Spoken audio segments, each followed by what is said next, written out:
ಹ್ಮ್ sir ನಾನು ನಿಮ್ಗೆ ಈಗ ನಂದು ಸ್ವಲ್ಪ ಸೆಟಪ್ ಒಂದು ಮಾಡಿದ್ದೇವೆ, ಹ್ಮ್ ಅದು ಸ್ವಲ್ಪ ತೋರಿಸ್ಲಾ? ತೋರಿಸಿ, ಇಲ್ಲಾಂದರೆ ವೀಡಿಯೋ ಮಾಡಿ ಕಳಿಸಿ. ವೀಡಿಯೋ ಕಾಲ್ಗಿಂತ ವೀಡಿಯೋ ಮಾಡಿ ಕಳಿಸಿದ್ರೆ ನಾನು ಡೀಟೇಲಾಗಿ ನೋಡ್ಬೋದು.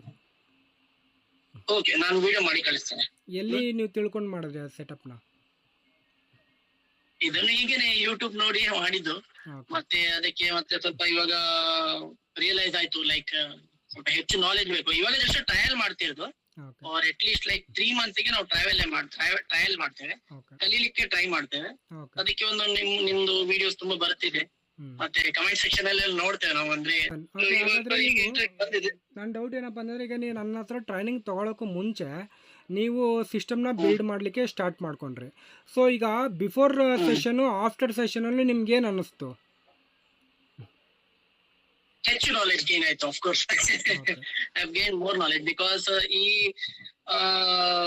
ನನಗಿದ್ದದು ಇಟ್ಸ್ ಲೈಕ್ 20-30% ಅಷ್ಟೇ. ಓಕೆ, ಇವಾಗ ಒಂದು at least I think like ಈಗ ಪ್ರಾಕ್ಟೀಸ್ ಮಾಡ್ಲಿಕ್ಕೆ ಸ್ಟಾರ್ಟ್ ಮಾಡಿಲ್ಲ, but theoretical knowledge I think like it's like ಈಗ ಅದ್ರ ಲೆವೆಲ್ ಒಂದು 60-50 ತನಕ ಒಂದು ಬಂದ್ ಮುಟ್ಟಿದೆ. ಥಿಯರಿಕಲ್ ಐ ಹೇಳ್ದು, ಪ್ರಾಕ್ಟಿಕಲ್ 0, ಯಾಕಂದ್ರೆ ಇನ್ನೂ ಸ್ಟಾರ್ಟ್ ಮಾಡಿಲ್ಲ, ಜಸ್ಟ್ ಒಂದು ಇದು ಬಿಲ್ಡ್ ಮಾಡಿದ್ದು. I am satisfied. ಬಟ್ ನಾನು ಈ ವಿಡಿಯೋನ ಯೂಟ್ಯೂಬಲ್ಲಿ ಹಾಕ್ತೀನಿ, ಈ ನೀವು ಹೇಳಿರೋ ರಿವ್ಯೂನ. ಸೊ ಜೆನ್ಯೂನಾಗೆ ಹೇಳಿ.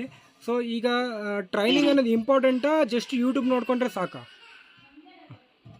ಇಲ್ಲ, training is very much important. Actually training ಇಲ್ಲದ್ರೆ ಆಗುದಿಲ್ಲ. ಜಸ್ಟ್ ಯೂಟ್ಯೂಬ್ ವಿಡಿಯೋ ನೋಡಿ ನಾವು ಏನೋ ಸ್ಟಾರ್ಟ್ ಮಾಡಿದ್ರೆ ಇಟ್ಸ್ ಲೈಕ್ ನಾವು ಹೋಗ್ತಾ ಇದ್ದೇವೆ, ಬಟ್ ಎಲ್ಲಿ ಹೋಗುದು ಹೇಗೆ ಹೋಗುದು ಡೆಫಿನೆಟ್ಲಿ ಅರ್ಥ ಆಗಲ್ಲ, ಬೀಳ್ತೇವೆ.